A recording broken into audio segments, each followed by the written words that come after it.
Hello नमस्कार, स्वागत है आप सबका एक बार फिर से आपके अपने YouTube चैनल गुरुकुल एकेडमी पर। अपनी रीट मेंस की जो MCQ टेस्ट सीरीज चल रही थी और उसका अपन ने काफ़ी शायद 7 वीडियोस मैंने अपलोड कर दिए हैं, तो लगभग 7 या 8 और आएंगे और सब टॉपिक लगभग कंप्लीट हो जाएंगे। और जिसमें 2 वीडियोस की ज़रूरत पड़ेगी, मान लो क्वेश्चन ज़्यादा बन रहे तो अपन पार्ट 2 और पार्ट 3 भी उनका कर देंगे। ठीक है, तो आज का जो अपना टॉपिक है वो अपन शुरू करते हैं। देखिए, जो आज का अपना टॉपिक है वो है गुरुत्वाकर्षण। ठीक है, इस टॉपिक के आज अपन लोग क्या करेंगे, MCQ करेंगे। क्या करेंगे? MCQ। ठीक है, सबसे पहले देखिए गुरुत्वाकर्षण होता क्या है। गुरुत्वाकर्षण क्या है कि इस पूरे ब्रह्मांड के अंदर किन्हीं 2 पिंडों के बीच में लगने वाला आकर्षण बल जो सभी जगह एक समान होता है, यानी मतलब हर पिंड पे लागू होता है। ठीक है ना, वो क्या है? गुरुत्वाकर्षण बल है। ठीक है, न्यूटन ने इसको दिया था, इसका फॉर्मूला है वगैरह वगैरह। जितनी भी चीजें हैं पूरी की पूरी आपके टॉपिक की थ्योरी आपके इन 30 क्वेश्चंस के अंदर कंप्लीट हो जाएगी, सवाल भी हो जाएंगे। ठीक है, तो चलिए लेट्स स्टार्ट। हाँ साहब, पहला सवाल है, देखो कि ये कह रहा है गुरुत्वाकर्षण बल का मान होता है। क्या मान होता है? तो कणों के द्रव्यमान के गुणनफल के समानुपाती। ठीक है, कणों के द्रव्यमान के गुणनफल के व्युत्क्रमानुपाती, कणों के मध्य दूरी के वर्ग के समानुपाती या उपरोक्त सभी। तो आप लोगों को पता है जो ग्रेविटेशनल फोर्स है उसका जो फॉर्मूला अपन ने पढ़ा है, ठीक है, वो होता है Gm1m2 अपॉन r²। अगर अपन यहां से देखें तो F directly proportional to m1 m2 और F inversely proportional to 1 upon r², यानी द्रव्यमान के गुणनफल के क्या है? समानुपाती, और बीच की दूरी के क्या है? व्युत्क्रमानुपाती। तो इस हिसाब से अपना ऑप्शन कौन सा सही हो जाएगा? ए। ठीक है, अगला देखिए, यह कह रहा है कि पृथ्वी व सूर्य के बीच की दूरी यदि वर्तमान दूरी की अपेक्षा 2 गुनी हो जाए तो पृथ्वी पर सूर्य द्वारा गुरुत्वाकर्षण बल का जो मान है वो गुरुत्वाकर्षण बल का मान क्या हो जाएगा? रे देखो, पहले की अपेक्षा आधा, दुगुना, 1/4। अब देखिए गुरुत्वाकर्षण बल अपने पास फॉर्मूला है F, इसको F1 लिख देते हैं, वही Gm1m2 अपॉन r²। ये कह रहा है कि दूरी को 2 गुना कर दिया जाए, यानी ये क्या कह रहा है? Gm1m2, इसमें कोई चेंज नहीं है, दूरी को क्या कर दिया रे? 2 गुना कर दिया 2 गुना। अब क्या हो जाएगा? ये F2 का मान क्या हो जाएगा? 1/4 Gm1m2 बटा r²। ये चीज क्या है रे? F1 है ना, तो पहले की अपेक्षा कितना हो जाएगा रे? 1/4 हो जाएगा। अगर यहां पर 2 गुना की जगह आधी हो जाती ना तो 4 गुना हो जाता। भाई नीचे 1/2 आता, वो ऊपर चला जाता।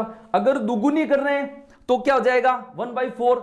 अगर आधी कर रहे हैं दूरी तो 4 गुना। तो ध्यान रखना क्या हो जाएगा? पहले की अपेक्षा 1/4 हो जाएगा। क्या हो जाएगा? 1/4। ठीक है, चलिए फिर है 2 पिंड जिनमें से प्रत्येक का द्रव्यमान m है, r दूरी पर है, तथा दूसरे निकाय में 2 पिंड 2m द्रव्यमान के हैं, r/2 दूरी पर है। यदि प्रथम निकाय में पिंडों के मध्य गुरुत्वीय बल F है और दूसरे निकाय में बल होगा, वही फॉर्मूला लगाना है। ये क्या कह रहा है? पहला निकाय छोड़ो, पहले निकाय में कितना है? F है। दूसरे निकाय में देखते हैं, ये कह रहा है 2 पिंड दोनों 2m द्रव्यमान के हैं, तो G 2m। ठीक है, और दूरी कितनी हो गई अब? r/2। ये लो, ये कितना हो गया रे? 4 Gm² बटा r² बटा 4। ये 4 ऊपर जाएगा, कितना हो जाएगा रे? 16 Gm² बटा r²। तो पहले का कितना गुना हो गया? 16 गुना हुआ कि नहीं हुआ? पहले कितना था? F, अब कितना हो गया? 16F। कितना हो गया? 16F। ठीक है, देखिए एक ही फॉर्मूला काम आ रहा लगातार। ठीक है ना, तो ध्यान रखना आराम से। ओके, उसके बाद है अपना, 1 मिनट हो, साइलेंट है। ठीक है, ये कह रहा है, देखो ये कह रहा है गुरुत्वाकर्षण के लिए सत्य कथन है। बड़ी वस्तुओं पर लगता है, छोटी वस्तुओं पर लगता है, ठीक है, अब देख रहे हैं, पार्थिव तथा खगोलीय वस्तु पर लगता है उपरोक्त सभी। अभी मैंने जस्ट बताया था कि ब्रह्मांड में जितनी भी वस्तुएं हैं सबके ऊपर क्या लगेगा, गुरुत्वाकर्षण बल लगेगा। जितनी भी वस्तुएं हैं सबके ऊपर क्या लगेगा, गुरुत्वाकर्षण बल लगेगा। मतलब बड़ी हो चाहे छोटी हो, चाहे पार्थिव तथा खगोलीय, यानी जो अपने ब्रह्मांड के अंदर ग्रह उपग्रह धूमकेतु वगैरह सब पे लगता है, ठीक है ना, तो सब पर लगता है। नॉर्मल सा क्वेश्चन है। नंबर 5 देखो,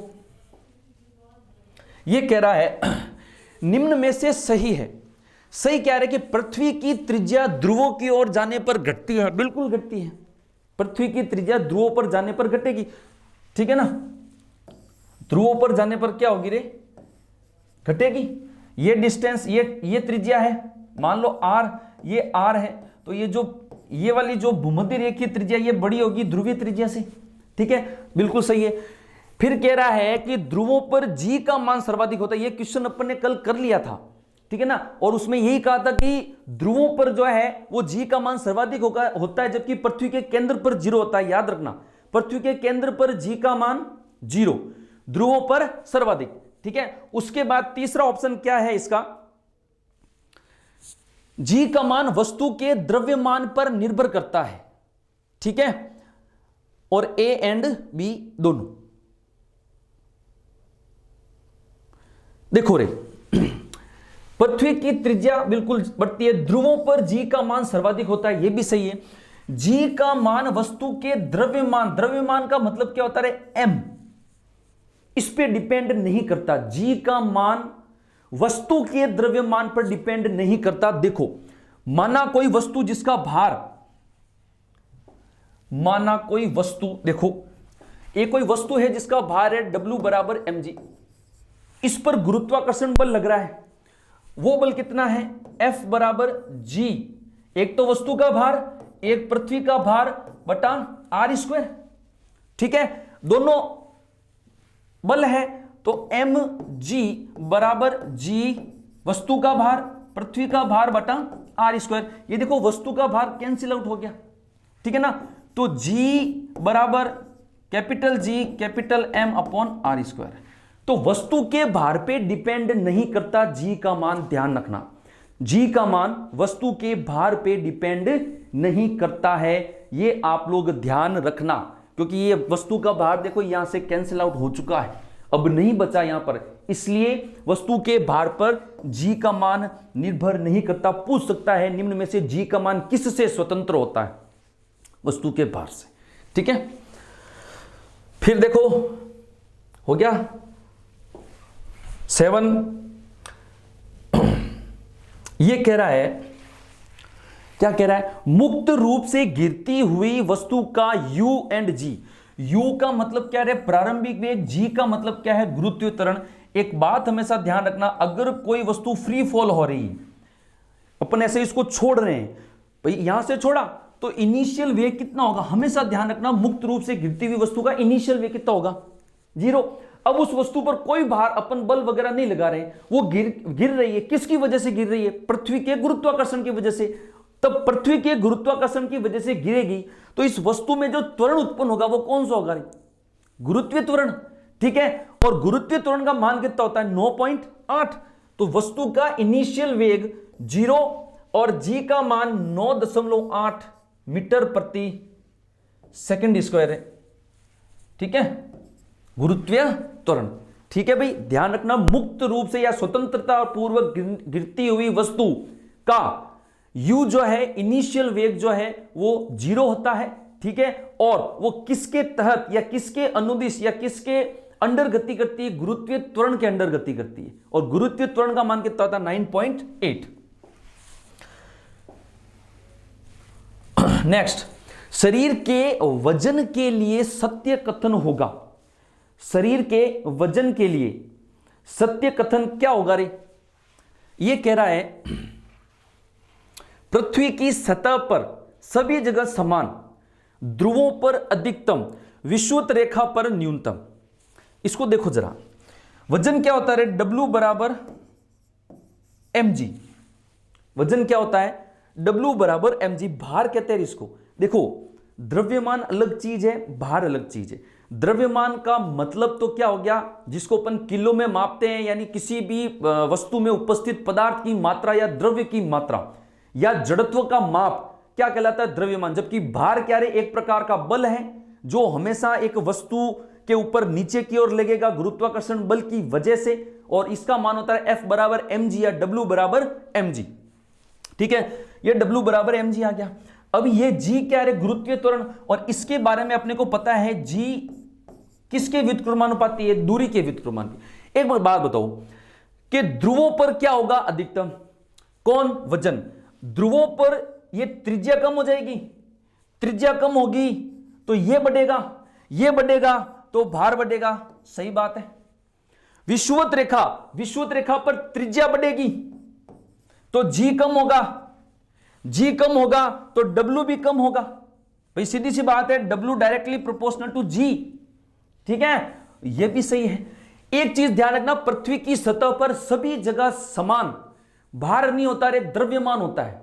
भार इस G के अकॉर्डिंग, ये देखो ये द्रव्यमान है M, और ये W पूरा mg क्या है, भार है। तो भार किस पे डिपेंड कर रहा है, गुरुत्वीय त्वरण G पे डिपेंड कर रहा है। किस पे डिपेंड कर रहा है, G पे। इसलिए सभी जगह समान नहीं होगा, ये जैसे जैसे G बदलेगा, इंक्रीज या डिक्रीज, वैसे वैसे भार भी, वस्तु का भार भी चेंज होगा। ठीक है, तो ध्यान रखना, किसी वस्तु का द्रव्यमान संपूर्ण पृथ्वी पर एक जैसा होता है, लेकिन भार नहीं।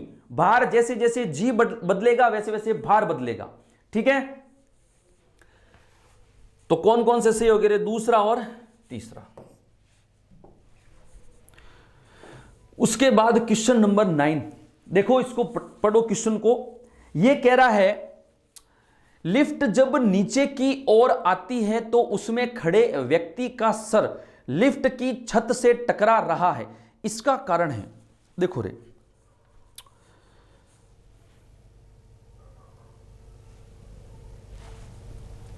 इसका कारण क्या है, देखो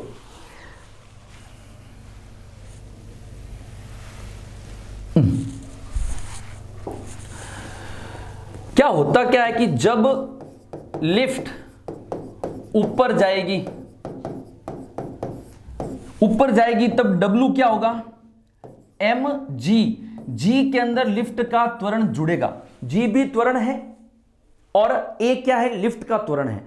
तो जब लिफ्ट ऊपर जाएगी यानी गुरुत्वाकर्षण के विपरीत जाएगी, तब भार बढ़ा हुआ होगा रे, देखो जुड़ा है, भार क्या होगा, बढ़ेगा। और जब लिफ्ट नीचे जाएगी तब क्या होगा, W बराबर mg माइनस A। अब जब लिफ्ट नीचे जाएगी उसके अंदर भी तीन चीजें हैं, देखिए आप लोग। पहली चीज, अगर A का मान G से कम है, A का मान G से कम है, यानी घट तो रहा है ना, त्वरण घट रहा है, यानी ये जो वैल्यू है ये थोड़ी सी कम होगी। भाई एक तो सीधा सीधा mg लिखा हुआ है और एक G में से कुछ वैल्यू कम हो रही है, इसका मतलब भार हल्का सा क्या होगा, कम, यानी कम भार महसूस होगा। कैसा भार, कम भार महसूस होगा। फिर अगर मैं कह दूं कि A बराबर G आ जाए, ये दोनों बराबर हो गए, इसका मतलब क्या हो गया, इसका मतलब हो गया कि ये 0 तो ये W भी 0, मतलब क्या हो गया, W बराबर 0। इस स्थिति को क्या कहते हैं, भारहीनता कहते हैं। इस स्थिति को क्या कहते हैं, भारहीनता, यानी लिफ्ट की रस्सी टूट चुकी है, यानी मुक्त रूप से स्वतंत्र नीचे गिर रही है, मुक्त पतन, स्वतंत्र पतन या मुक्त पतन। ठीक है, और अगर ऐसा हो जाए कि ये जो लिफ्ट का त्वरण है ये इस गुरुत्वीय त्वरण से ज्यादा हो जाए, यानी लिफ्ट 9.8 मीटर प्रति सेकंड स्क्वायर के त्वरण से भी ज्यादा तेज नीचे जा रही है, तब क्या होगा, तब आदमी हवा में उड़ेगा। आदमी हवा में उड़ेगा। आदमी यानी ऐसे खड़ा है, अगर ये कंडीशन है तो आदमी नीचे से उठकर ऊपर चला जाएगा, यानी उसका जो सर है वो कहां से टकरा जाएगा, लिफ्ट की छत से टकरा जाएगा। तीनों चीजें समझ में आ गई। तो देखो उसका सर लिफ्ट की छत से टकरा रहा है, सवाल अपना यही है ना। तो कंडीशन कौन सी, A ग्रेटर देन G। कौन सी कंडीशन है भाई, ए ग्रेटर देन जी, देखो कौन सा है ए ग्रेटर देन जी, ये रहा है ना, ए ग्रेटर देन जी, ये देखो ए के सामने खुला हुआ है तो ये ग्रेटर देन है, ए ग्रेटर देन जी। तीनों बात समझ में आई कि नहीं आई? लिफ्ट ऊपर जाएगी वजन बढ़ेगा, लिफ्ट नीचे आएगी वजन घटेगा। घटने में भी तीन चीजें, अगर ए का मान छोटा है जी से तो कम भार, दोनों बराबर है तो भारहीनता, अगर ए का मान बढ़ जाता है तो आदमी हवा में। ठीक है, अगला क्वेश्चन 10वां,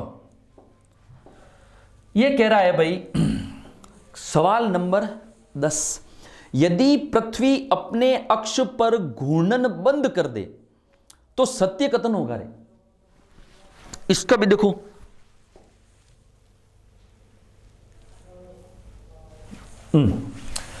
पहली, यदि पृथ्वी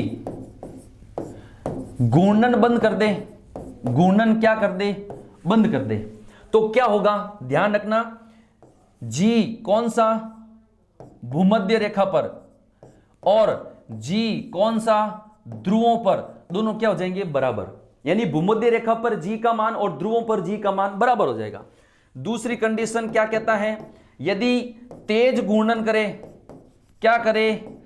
तेज घूर्णन करे तो जो जी का मान है कौन सा, भूमध्य, वो लेस देन हो जाएगा जी का मान कौन सा, ध्रुवों पर। यानी अगर तेज कर देगा तो भूमध्य रेखा पर जी का मान घट जाएगा। फिर तीसरी चीज, तीसरा ये कह रहा है धीमा घूर्णन। कैसा घूर्णन? धीमा, तो जी भूमध्य वो बड़ा हो जाएगा जी ध्रुवीय से। ठीक है, फिर चौथा एक चीज, घूर्णन गति का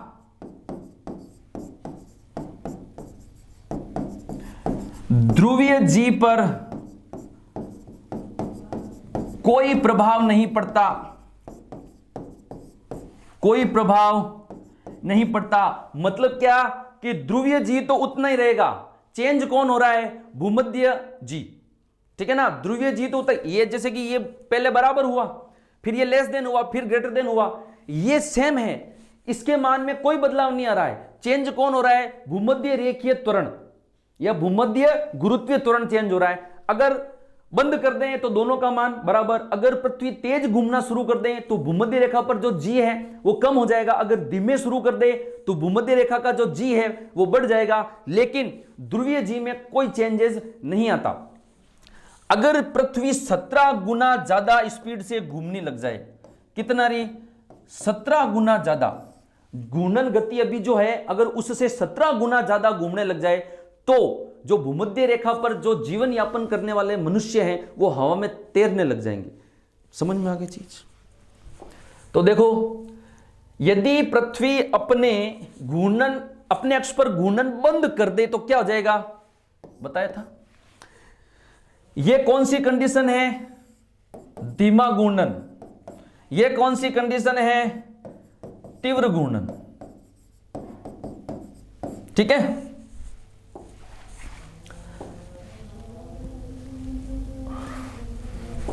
यदि वायु का प्रतिरोध बल नगण्य हो तब भारी व हल्की वस्तु साथ गिराने पर धरातल कौन पहले पहुंचेगी?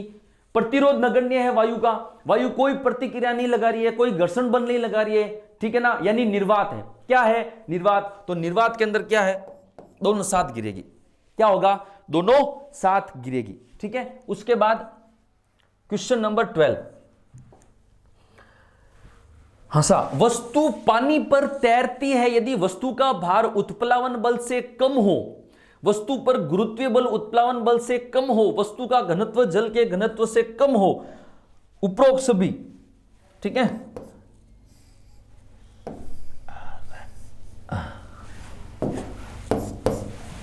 ठीक है, अब है क्यों ये देखते हैं अपन। देखो सा,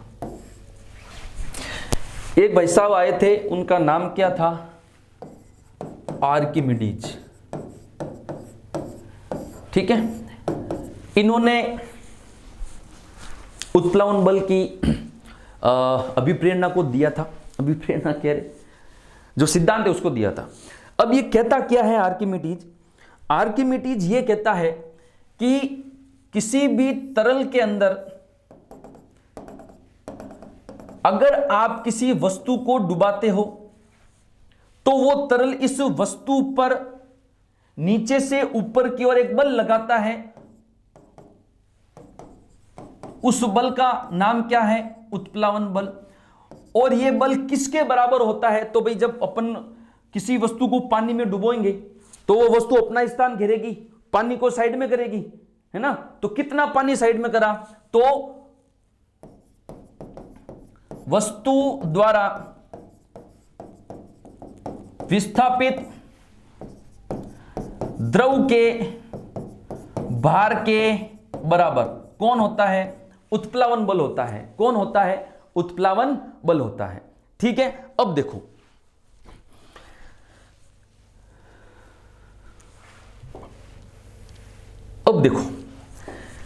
अगर उत्प्लावन बल का मान क्या है? ज्यादा है किससे? mg से, उसके भार से, वस्तु के भार से या गुरुत्वीय त्वरण से।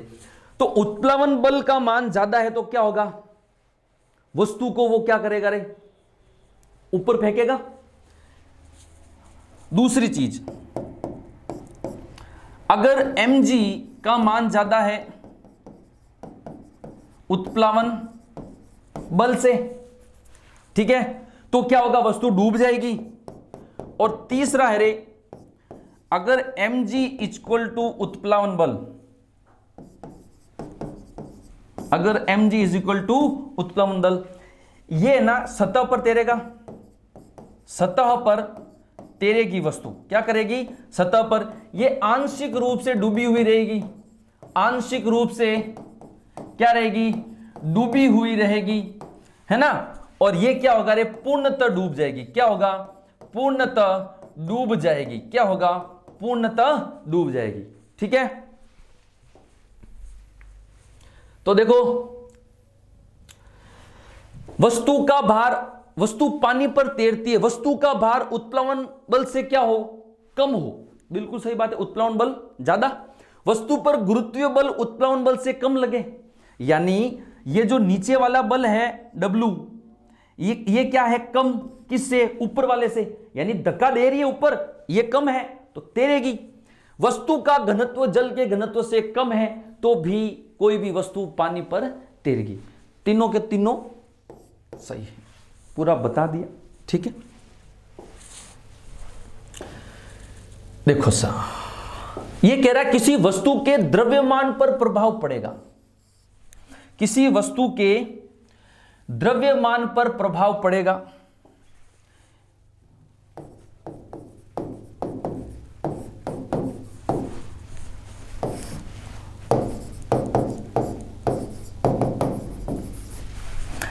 एक चीज कैसी राशि? अदिश, कैसी राशि? सदिश। ठीक है, उसके बाद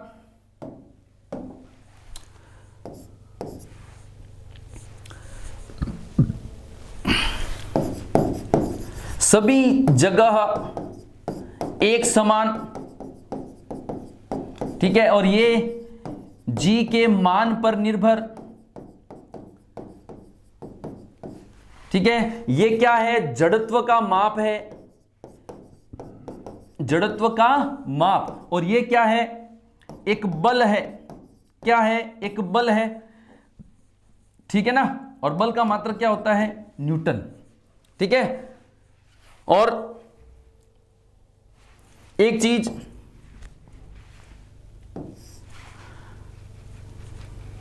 पदार्थ में उपस्थित द्रव्य की मात्रा, पदार्थ में उपस्थित क्या है? द्रव्य की मात्रा है। ठीक है, और एक चीज, ये जी से स्वतंत्र है रे। किससे स्वतंत्र है? जी से स्वतंत्र है। समझ में आ गई चीज? ठीक है, तो ये दोनों में क्या है? डिफरेंस है। तो अपने को पूछा क्या है? द्रव्यमान से संबंधित पूछा है कि किसी वस्तु के द्रव्यमान पर प्रभाव पड़ेगा। कब पड़ेगा? कभी नहीं पड़ेगा। कुछ भी कर लो, कभी नहीं पड़ेगा। क्या होगा? अपरिवर्तित। क्या रहेगा? अपरिवर्तित। क्या रहेगा? अपरिवर्तित। ठीक है, मैंने बोला था आपको, साथ साथ थ्योरी कंप्लीट कर दूंगा, तो कोशिश वही है, ठीक है ना। चलिए, किसी वस्तु का भार, अब भार पूछ रहा है रे, पृथ्वी की सतह पर अलग अलग स्थानों पर अलग अलग भार, W बराबर क्या mg, g पे डिपेंड करेगा, और g खुद क्या 1/r² डिस्टेंस पे डिपेंड करेगा। तो जैसे जैसे दूरी बढ़ेगी या घटेगी वैसे वैसे g का मान भी बदलेगा, g बदलेगा तो भार बदलेगा, तो सब जगह अलग अलग। ध्रुवों पर बढ़ेगा, बिल्कुल ये कम होगा तो g बढ़ेगा, g बढ़ेगा तो w बढ़ेगा। भूमध्य रेखा पर घटेगा, इसका मतलब सब, ठीक है। 15वां क्वेश्चन देखिए साहब, कृत्रिम उपग्रहों में भारहीनता महसूस होती है, क्यों? पृथ्वी की तुलना में नगण्य भार होता है, किसका? कृत्रिम उपग्रह का, और g का मान शून्य होने के कारण। जब भारी जीरो हो जाएगा, जब w ही जीरो हो जाएगा, तो g भी तो जीरो होगा कि नहीं होगा रे? होगा कि नहीं होगा? होता क्या है, जैसे कि आपने ये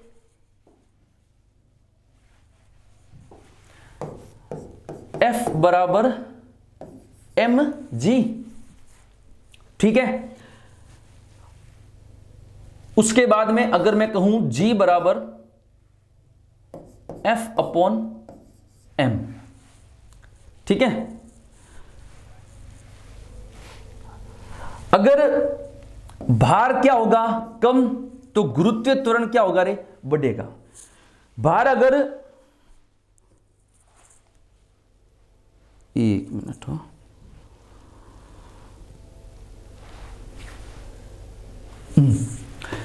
ये कह रहा है अगर भार घटेगा तो g बढ़ेगा। अभी हमने कहा था कि अगर त्वरण का मान g से भी ज्यादा हो जाए तो क्या होगा? भारहीनता महसूस होगी, होगी कि नहीं होगी? तो देखो, कृत्रिम उपग्रहों का भार पृथ्वी की तुलना में क्या होता है? नगण्य होता है। क्या होता है? नगण्य होता है। तो भार अगर नगण्य है तो g का मान बहुत ज्यादा हो जाएगा, और g का मान ज्यादा हो जाएगा तो क्या होगा? भारहीनता होगी कि नहीं होगी? ठीक है। तो इसीलिए पृथ्वी की तुलना में भार नगण्य, इसलिए भारहीनता। जब भारी जीरो हो जाएगा तो g का मान भी जीरो हो जाएगा, ठीक है। इसलिए कौन सा ऑप्शन हो जाएगा? ये वाला। 15 हो गया। उसके बाद में देखिए 16वां क्वेश्चन, यह कह रहा है यदि कोई लिफ्ट ऊपर की ओर गति करती है तो वस्तु का भार घटेगा, अपरिवर्तित रहेगा, बढ़ेगा? बता चुका हूं, बढ़ेगा, ठीक है। यदि कोई लिफ्ट नीचे की ओर गति करती है, ठीक है, अगर ऊपर की ओर गति करती है तो mg प्लस a, और नीचे की ओर गति करती है तो mg माइनस a। ऊपर की ओर में भार बढ़ेगा, नीचे की ओर में भार घटेगा, ठीक है। क्वेश्चन नंबर 18, हाँ साहब, ये लो, लिफ्ट के नीचे की ओर गति के लिए सत्य है कम भार महसूस होगा, यानी a लेस देन g, यानी लिफ्ट का त्वरण g से कम है, बिल्कुल सही है। 30 पहली कंडीशन थी जब लिफ्ट नीचे की ओर गति करती है, जब इसका मान थोड़ा सा कम है तो भार हल्का सा कम लगेगा। फिर भारहीनता, जब दोनों बराबर, फिर व्यक्ति का सिर लिफ्ट से टकरा जाएगा, यानी जब लिफ्ट का त्वरण भी गुरुत्वीय त्वरण से क्या हो जाएगा? ज्यादा, यानी भार नेगेटिव हो जाएगा, बिल्कुल माइनस में चला जाएगा, यानी भार है ही नहीं, एकदम तिनके की जरूरत, तिनका, या अपन कह सकते हैं ना बिल्कुल रुई की जैसे एकदम हल्के फुल्के हो जाएंगे ऐसे, ठीक है। तो उपरोक्त सभी। फिर है 19वां क्वेश्चन, निम्न में से सत्य कथन का चुनाव कीजिए। यह कह रहा है चंद्रमा का त्वरण पृथ्वी से क्या होगा? अधिक होगा। चंद्रमा का त्वरण पृथ्वी से अधिक होगा, और फिर कह रहा है चंद्रमा का गुरुत्वीय त्वरण पृथ्वी से कम होगा। एक चीज ध्यान रखना, अपन ने पढ़ा था, एक क्वेश्चन भी करा था आई थिंक बल और गति वाली क्लास के अंदर, क्योंकि वहां पर भी बल था तो गुरुत्वाकर्षण बल अपन ने पढ़ा था। वहां पर मैंने कहा था कि चंद्रमा पर g क्या होगा? 1/6 इंटू पृथ्वी का g, अर्थ का g। इसका मतलब चंद्रमा पर गुरुत्वीय त्वरण पृथ्वी की अपेक्षा क्या होता है? कम, बिल्कुल सही बात है। फिर यह क्या है? चंद्रमा का त्वरण पृथ्वी से अधिक है, ये कैसे हो सकता है? तो देखिए F बराबर एम ए बराबर F अपॉन एम। ठीक है, अगर मान लो चंद्रमा का त्वरण पृथ्वी से अधिक, अब बात करूं मैं पृथ्वी की, तो पृथ्वी का द्रव्यमान चंद्रमा की तुलना में बहुत ज्यादा है। ठीक है, पृथ्वी का द्रव्यमान चंद्रमा की तुलना में बहुत ज्यादा है। यह बहुत ज्यादा है तो पृथ्वी का त्वरण क्या होगा? कम होगा कि नहीं होगा? पृथ्वी का त्वरण कम होगा। लेकिन यही अगर मैं चंद्रमा की बात करूं, तो पृथ्वी की अपेक्षा चंद्रमा का द्रव्यमान क्या है? कम है। अब द्रव्यमान कम है तो त्वरण बढ़ेगा कि नहीं बढ़ेगा? गुरुत्वीय त्वरण अलग चीज है, ये नॉर्मल त्वरण अलग पूछ रहा है, ये अलग है। ठीक है ना, गुरुत्वीय त्वरण तो चंद्रमा का कम होता ही होता है, लेकिन अगर सीधा सिर्फ त्वरण पूछ ले तो चंद्रमा का ज्यादा, पृथ्वी का कम। दोनों सही है भाई? हाँ सर। अब आ गए अपने केपलर के नियम। देखो साहब, केपलर के नियम से संबंध में सही कथन है। यह कह रहा है प्रथम नियम को कक्षा नियम कहते हैं, द्वितीय नियम को क्षेत्रफल नियम कहते हैं, और तृतीय नियम को आवर्तकाल का नियम कहते हैं। तृतीय नियम को अपन क्या कहते हैं? आवर्तकाल का नियम कहते हैं। ठीक है, देखिए जो पहला नियम है वो कहता है कि जो पृथ्वी है वो सूर्य के चारों ओर दीर्घ वृत्ताकार कक्षा में चक्कर लगाती है। ठीक है ना, कहां चक्कर लगाती है? दीर्घ वृत्ताकार कक्षा के अंदर चक्कर लगाती है। तो ये कक्षा नियम हो गया। कौन सा नियम हो गया? कक्षा नियम। ठीक है, और अगर बात करें, एक और विद्वान हुए थे कोपरनिकस। ये कहता है कि जो पृथ्वी है वो वृत्ताकार कक्षा में चक्कर लगाती है। कैसी कक्षा में? वृत्ताकार कक्षा में। कैसी कक्षा में? वृत्ताकार कक्षा में। दिख तो रहा है? ठीक है ना, तो ये ध्यान रखना, कक्षा नियम। फिर दूसरा कह रहा है क्षेत्रफल नियम। क्षेत्रफल नियम क्या कहता है? ध्यान रखना कि ये सूर्य है, ये कोई ग्रह है, इस सूर्य को इस ग्रह से मिलाने वाली ये रेखा जो है ना, ये समान समय अंतराल में समान दूरी तय करती है। मान लो ये अभी ए पर है तो बी पर आएगा या सी पर जाएगा। तो जितनी डिस्टेंस, जितने समय में ये दूरी तय हुई ना, उतने समय में ही ये दूरी तय होगी। एक बात तो ये। दूसरी बात कि ये क्षेत्रफल और ये क्षेत्रफल दोनों बराबर होंगे, इसलिए इसको क्षेत्रफल का नियम कहते हैं। ठीक है, और इस क्षेत्रफल के नियम के अंदर ही एक चीज और है कि जो इस ग्रह का कोणीय संवेग होता है, इस ग्रह का कोणीय संवेग क्या होता है? mvr। ये क्या होता है? स्थिर होता है, कांस्टेंट होता है। mvr क्या होता है? स्थिर। अगर कांस्टेंट है तो मैं इसको ऐसा लिख सकता हूं ना रे, mvr बराबर k। ठीक है, और यहां से अगर मैं चाहूं तो v प्रोपोर्शनल टू r। मतलब जैसे जैसे अब दीर्घ वृत्ताकार कक्षा है, यहां दूरी ज्यादा, यहां कम, यहां ज्यादा, यहां कम, तो जैसे जैसे डिस्टेंस बढ़ेगी तो उस ग्रह का, उस कक्षीय ग्रह का वेग कम होगा। भाई यहां है अगर कोई भी उपग्रह और एक यहां पर है, तो डिस्टेंस बढ़ी तो उसका वेग कम। अगर यहां पर है तो डिस्टेंस घटी तो वेग ज्यादा। समझ में आ गई चीज? और इसका जो तीसरा नियम है वो है रे आवर्तकाल का नियम। कौन सा नियम? आवर्तकाल का नियम। यह नियम कहता है कि T square is directly proportional to R cube. T square is directly, R क्या है? सूर्य और उपग्रह के, ग्रह के बीच की दूरी, और टी क्या है? परिक्रमण काल या आवर्तकाल। मतलब यह क्या कह रहा है कि ग्रह के द्वारा सूर्य के चारों ओर चक्कर लगाने में, एक चक्कर लगाने में जो समय है वो इसकी दूरी के, समय का वर्ग इस दूरी के घन के बराबर होगा। ये तीन नियम है। पहला नियम है कक्षा नियम, दूसरा है क्षेत्रफल का नियम, तीसरा है आवर्तकाल का नियम। यह चीज भी ध्यान रखना। ठीक है, क्यों?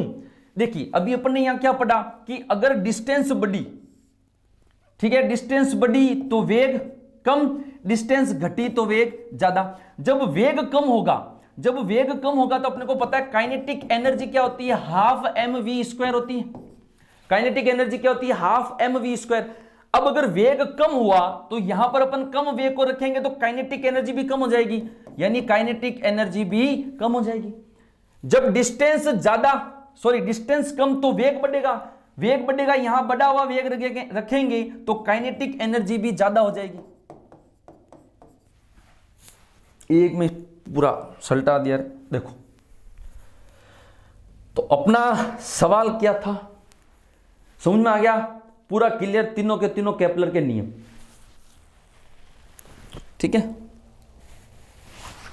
समझ में आ गई चीज। उसके बाद देखो, हाँ केपलर का नियम हो गया, ये हो गया पूरा 20वां। 21वां क्वेश्चन, अब जैसे केपलर ने ग्रहों की गति के नियम दिए थे ना, तो उससे पहले भी अपने जो आर्यभट्ट साहब थे, इन्होंने भी क्या कहते हैं, ग्रहों की गति से संबंधित एक सिद्धांत दिया था, भू केंद्रिक सिद्धांत या भूगर्भिक सिद्धांत, ऐसा कुछ था, ठीक है ना, तो ध्यान रखना। 21वां क्वेश्चन, हाँ भाई ये देखो, ये कह रहा कथनों पर विचार करो, स्थिति ए पर वेग कम और काइनेटिक एनर्जी भी कम। फिर कह रहा है स्थिति बी पर वेग अधिक। भाई सीधी सी बात है, अगर मैं कहूं ये R1 ये R2 तो दिखती हुई बात है R1 ज्यादा है R2 से।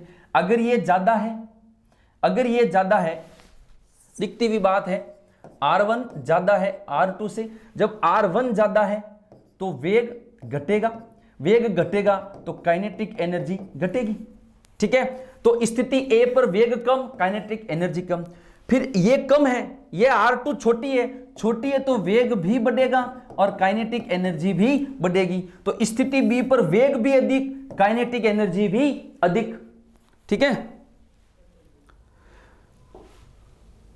दिख क्या कह रहे, मोटो कर दो। ये डिस्टेंस ज्यादा, वेग कम तो काइनेटिक एनर्जी भी कम। ये डिस्टेंस कम तो वेग ज्यादा तो काइनेटिक एनर्जी भी ज्यादा, अभी जस्ट पीछे समझाया। फिर स्थिति ए व बी पर ग्रह का कोणीय संवेग नियत, बिल्कुल जो दूसरा नियम था केपलर का क्षेत्रफल का नियम, वहां कोणीय संवेग क्या होता है, स्थिर होता है, बिल्कुल सही बात है। क्षेत्रफल ओ ए बी बराबर क्षेत्रफल ओ सी बी, क्षेत्रफल का नियम बिल्कुल ओ A B O C B, ठीक है, तीनों नियम कंप्लीट। क्वेश्चन नंबर 22, ये देखो ये क्या कह रहा है, अच्छा वापस आ गया क्या। यदि पृथ्वी अपना घूर्णन बंद कर दे तो क्या होगा रे, भूमध्य रेखा पर गुरुत्वीय त्वरण ध्रुवों पर गुरुत्वीय त्वरण के क्या हो जाएगा, बराबर हो जाएगा, क्या हो जाएगा, बराबर, ठीक है। हाँ, यदि पृथ्वी घूर्णन अक्ष पर तेज घूर्णन करे, अभी बताया था, बंद करे तो दोनों जी बराबर, ठीक है। अगर तेज करे तो भूमध्य रेखा वाला कम, और अगर धीमे करे तो भूमध्य रेखा वाला ज्यादा, ठीक है। तो कौन सा कर रही है, तेज घूर्णन कर रही है, तेज घूर्णन करिए तो भूमध्य रेखीय त्वरण जो है वो ध्रुवों से क्या हो जाएगा, कम हो जाएगा, क्या हो जाएगा, कम, ठीक है। उसके बाद 24 क्वेश्चन कह रहा है कि किसी ग्रह की त्रिज्या r की कक्षा में परिक्रमा अवधि t है, त्रिज्या क्या है, r है, तब त्रिज्या 4r की कक्षा में परिक्रमा अवधि होगी। अभी अपन ने केपलर का तीसरा नियम पढ़ा था, क्या था, t² r³। अगर मैं यहां से t का मान निकालूं, r³ अंडर रूट हो जाएगा। अब देखो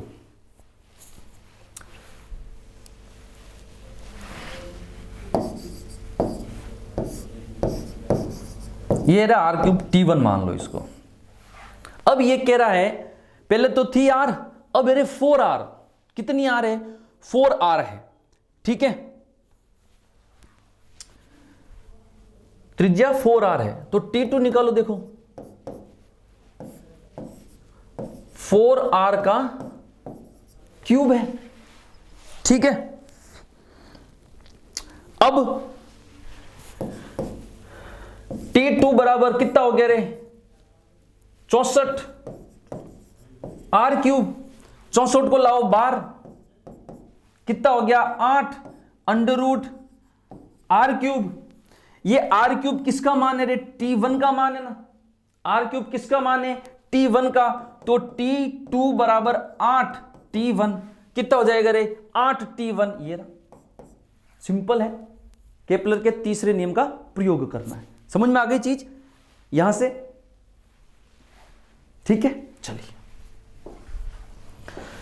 25, दुग्ध मापी तथा हाइड्रोमीटर किस सिद्धांत पे काम करते हैं, तो ध्यान रखना ये तो है दुग्ध मापी और ये घनत्व मापने के काम में आता है। किसके मापने में, घनत्व को मापने में काम आता है। तो दोनों के दोनों किस पे काम करते रहे, आर्किमिडीज के सिद्धांत पे काम करते हैं। किस पे काम करते हैं, आर्किमिडीज के सिद्धांत पे काम करते हैं, ठीक है। उसके बाद हाँ साहब, द्रव की सतह पर लगने वाले दाब के संबंध में, द्रव की सतह पर पूछ रहा है, किस पे पूछ रहा है, सतह पर। एक बात बताओ, द्रव की सतह पर जो दाब लगेगा, अब इसके आगे क्या है, वायु, तो वायु भी तो दाब डालती है ना। जब अपन फूंक देते हैं गुब्बारे के अंदर, तो गुब्बारे की दीवार पर वायु दाब डालती है, जिससे वो फूल जाता है।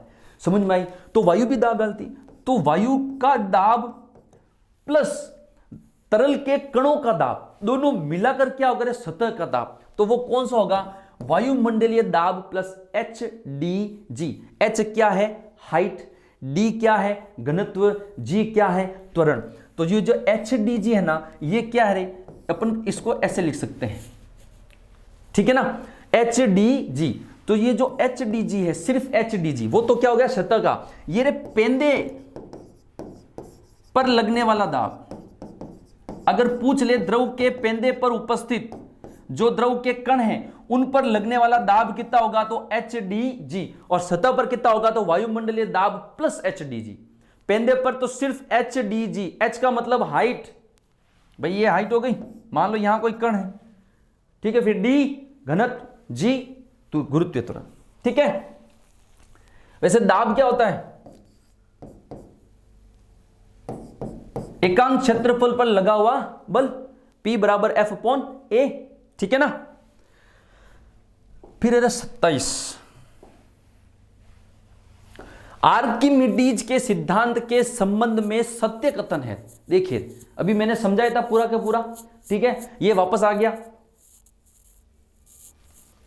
ये कह रहा है कि अगर वस्तु का भार ज्यादा है उत्प्लावन बल से, यानी वस्तु का भार क्या है, ज्यादा है, वस्तु का भार नीचे लग रहा है, किससे ज्यादा है, उत्प्लावन बल से, तो वस्तु डूबेगी, भाई नीचे जाएगी ये, क्योंकि ये ज्यादा है।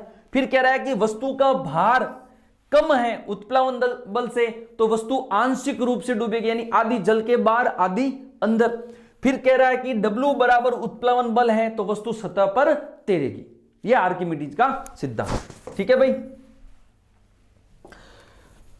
उसके बाद यदि चांदी का जो घनत्व है वो 10.8 इंटू 10⁻³ किलोग्राम प्रति मीटर क्यूब है, तो इसका आपेक्षिक घनत्व होगा, ठीक है। तो जो आपेक्षिक घनत्व होता है वो क्या होता है रे, वो होता है वस्तु का घनत्व बटा तरल का घनत्व, तरल नहीं रे, पानी, इसके नीचे सदैव क्या आएगा, पानी का घनत्व।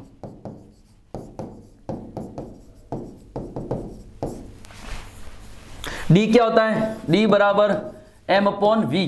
कितने आयतन में कितना भार घुला हुआ है, M क्या है, द्रव्यमान, याद रखना, कितने आयतन में कितनी मात्रा, द्रव्यमान क्या है, पदार्थ की मात्रा है, द्रव्यमान क्या है, पदार्थ की मात्रा। तो कितने आयतन में कितना द्रव्यमान घुला है वो क्या है, घनत्व है, ठीक है।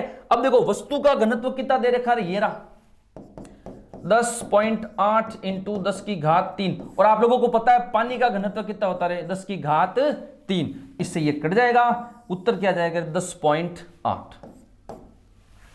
इतना तो पता ही है घनत्व पानी का, ठीक है ना, 10 की घात 3। ये क्या हो गया, किलोग्राम प्रति मीटर क्यूब। ये घनत्व का क्या हो गया, मात्रक। ठीक है 29। हाँ भाई, ये अपन ने कल भी डिस्कस करी थी विमाएं। सार्वत्रिक गुरुत्वीय स्थिरांक का विमीय सूत्र जी, अपने को पता है F बराबर G m1 m2 upon are square होता है। यहां से अपन G का अगर मान निकालें तो F आर स्क्वायर बटा m1 m2। ठीक है, अब देखो बल क्या रे, F बराबर m इंटू ए और आर स्क्वायर बटा m1 m2। ठीक है, अब ये क्या है, द्रव्यमान किलोग्राम इंटू त्वरण का मात्रक मीटर प्रति सेकंड स्क्वायर इंटू आर क्या रे, मीटर स्क्वायर। ठीक है, मीटर प्रति सेकंड स्क्वायर और मीटर स्क्वायर। ये m क्या था, द्रव्यमान था, नीचे भी क्या है, द्रव्यमान है, तो किलोग्राम क्या हो जाएगा, स्क्वायर हो जाएगा। अब देखो 1 किलोग्राम से 1 किलोग्राम काटो, कट गया। 1 किलोग्राम से 1 किलोग्राम गया। अब देखो क्या क्या बचा अपने पास, ऊपर वालों को अलग कर दो, m और m स्क्वायर कितना हो गया, m क्यूब। उसके बाद नीचे कौन है, सेकंड स्क्वायर और किलोग्राम। अब देखिए mLT। ठीक है, किलोग्राम अपन ने कल बात करी थी ना, mLT, ये तो मास लेंथ टाइम, मास यानी किलोग्राम। किलोग्राम नीचे 1 है, ऊपर जाएगा माइनस हो जाएगा, तो m की घात -1। ठीक है, L क्या है, लेंथ है, लेंथ कितना है, मीटर क्यूब, L की घात 3, टाइम कितना है, सेकंड स्क्वायर, तो ये आ जाएगा T-2। देखो रकट है,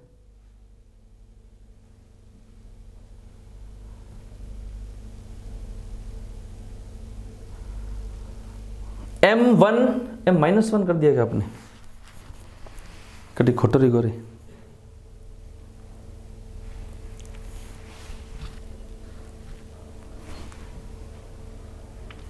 जी बराबर इन दोनों का गुणा, द्रव्यमान नीचे, फिर ये है m, ये द्रव्यमान है, इस एक द्रव्यमान से एक द्रव्यमान गया, ठीक है, सही है, -1 ही आएगा, ध्यान रखना। ठीक है, तो ये तरीका था विमान निकालने का, ठीक है ना, इसको ध्यान रखना आप लोग, विमीय सूत्र को।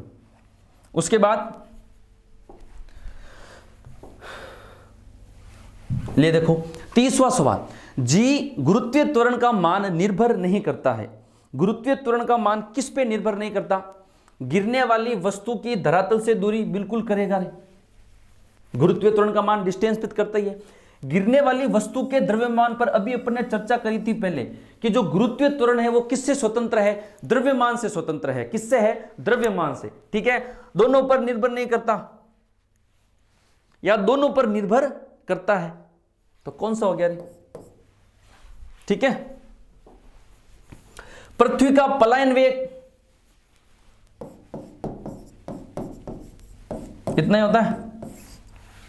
ठीक है, उसके बाद ये पलायन वेग की एक जो आपकी 9th की बुक के अंदर अलग अलग क्या कहते हैं ग्रहों के पलायन वेग दे रखे हैं, तो मैं उनको वो जो पिक है, वैसे कल भी जो पाचन तंत्र वाली जो फोटो थी वो मैंने टेलीग्राम पे शेयर कर दी थी, जो भी एक सारणी थी पाचक रसों के बारे में। ठीक है, और ये भी मैं जो इसकी फोटो है अलग अलग पलायन वेग की मैं टेलीग्राम पे शेयर कर दूंगा।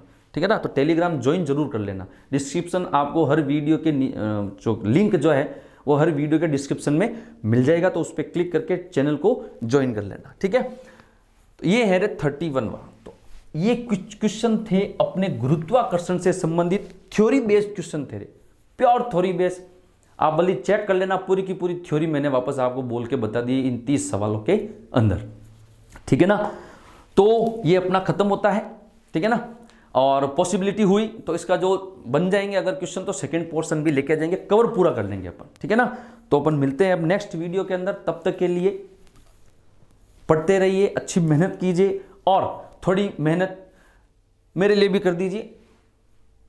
कमेंट, शेयर, लाइक वगैरह जो भी है आप करना चाहते हो, सब्सक्राइब वगैरह, ठीक है ना। तो मिलते हैं नेक्स्ट क्लास के अंदर, तब तक के लिए जय हिंद, जय भारत।